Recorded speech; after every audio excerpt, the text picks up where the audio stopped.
Good morning everyone. তো আজকে সকালটা আমার ভোর থেকেই হয়ে গেছে, এখন ভোর 5টা মতো বাজে।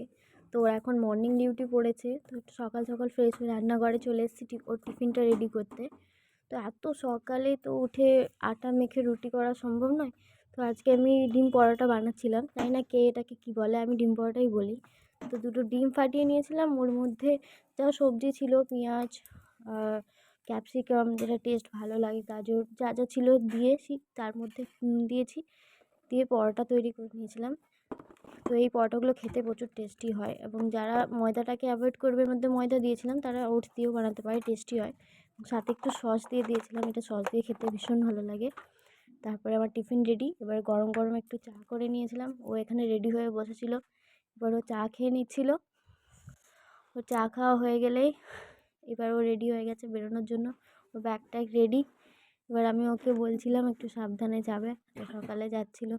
তো দেখো বাইরে এসে দেখছি রাস্তা পুরো ফাঁকা শুনশান, এত ভোরে কেউ নেই। এবার ও চলে যাচ্ছিলো। আজকের দিনটা আমার এভাবেই কাটলো, সকালটা মর্নিংটা। তো এরপরে তোমাদের সঙ্গে আবার